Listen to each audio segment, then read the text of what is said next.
بسم اللہ الرحمن الرحیم۔ سلطان محمود غزنوی رحمۃ اللہ علیہ کے بارے میں آتا ہے کہ وہ کہتے ہیں کہ مجھے 3 باتوں میں شک رہتا تھا اور میں اس شک کی وجہ سے اکثر بے تاب و پریشان رہتا تھا۔ پہلا، مجھے ایک حدیث کے بارے میں شک تھا جو آقا علیہ السلام نے فرمایا کہ العلماء ورثۃ الانبیاء، کہ علماء انبیاء کے وارث ہیں۔ سلطان کہتے ہیں مجھے اس حدیث کے بارے میں شک تھا کہ کیا واقعی یہ حضور کا فرمان ہے، یہ علماء نے ویسے ہی اپنی فضیلت کے لیے گاڑ لی ہے۔ دوسرا، اسے یہ شک تھا کہ میرا جو والد ہے وہ سلطان سبکت گین ہے یا کوئی اور ہے، اس پر بھی اسے شک تھا۔ اور تیسرا، اسے یہ شک تھا کہ پتہ نہیں قیامت آئے گی یا نہیں آئے گی۔ یہ 3 شکوں میں وہ کہتا ہے میں مبتلا تھا اور بڑا بے تاب و بے چین تھا۔ ایک دفعہ رات کو میں سونے کی کوشش کر رہا تھا کہ مجھے نیند نہ آئی، تو میں نے خادم کو بولا کہ آؤ سیر پہ چلتے ہیں۔ خادم نے سونے کا چراغ دیا اور رات کے وقت اس چراغ کی روشنی کی وجہ سے ہم سیر کر رہے تھے۔ سیر کرتے کرتے شہر سے باہر نکلے تو باہر ہم نے ایک منظر دیکھا کہ ایک طالب علم ایک کتاب لے کے بیٹھا ہوا ہے اور ساتھ میں ایک دکان کھلی ہوئی ہے، اس پہ چراغ جل رہا تھا۔ وہ طالب علم وہ کتاب لے کے اس چراغ کی روشنی میں آتا ہے، وہاں سے سبق دیکھ کے پھر اندھیرے میں جا کے بیٹھ کے یاد کرتا ہے، پھر آ کے وہ روشنی میں سبق دیکھتا ہے، پھر جا کے یاد کرنے لگ جاتا ہے۔ کافی دیر سلطان یہ منظر دیکھتا رہا کہ یہ دین کا طالب علم دین کا سبق کس انداز اور کتنی مشکل سے یاد کر رہا ہے۔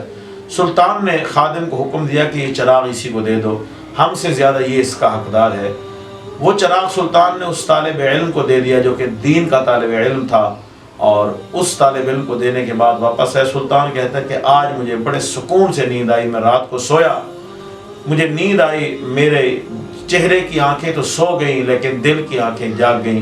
حضور سید عالم صلی اللہ علیہ وسلم نے مجھے خواب میں زیارت کرائی، اور آقا علیہ السلام دیکھیں سب سے زیادہ فصیح حضور کی ذات ہے۔ حضور علیہ السلام نے سلطان محمود غزنوی کو زیارت بھی کرائی اور اس کی جو مشکلات تھیں، جو اس کے 3 شبہات تھے، ان کا ازالہ بھی کیا۔ آقا علیہ السلام نے ارشاد فرمایا، اے سبکت دین کے بیٹے، یعنی اس کے والد کا نام بتا کے اس کا شک دور کیا کہ اے سبکت دین کے بیٹے، آج تو نے میرے ایک وارث کی مدد کی ہے، قیامت کے دن میں محمد مصطفیٰ تیری شفاعت کر کے تجھے جنت میں داخل کروں گا۔ دیکھیں اس واقعے میں سلطان کے 3 شک دور ہو گئے کہ حضور نے فرمایا کہ اے سبکت دین کے بیٹے، اور اس حدیث کے بارے میں جو سلطان کو شک تھا وہ بھی دور ہو گیا کہ تو نے میرے وارث کی مدد کی ہے، اور تیسرا اسے قیامت کے بارے میں شک تھا وہ بھی دور ہو گیا کہ آقا علیہ السلام نے فرمایا کہ میں قیامت کے دن تیری شفاعت کروں گا، اور سلطان کو ایک خوشخبری بھی عطا فرما دی کہ شفاعت کر کے میں تجھے جنت میں لے جاؤں گا۔ حاضرین محترم، علماء دین اور طلباء دین کی مدد کرنا، دین کے معاملے میں ان کی استعانت کرنا، یقیناً یہ بہت بڑی سعادت کی بات ہے۔ جو لوگ یہ سعادت حاصل کرتے ہیں، اللہ پاک انہیں دنیا میں بھی برکتیں عطا فرماتا ہے، آخرت میں بھی کو عمل کی توفیق عطا فرماتا ہے۔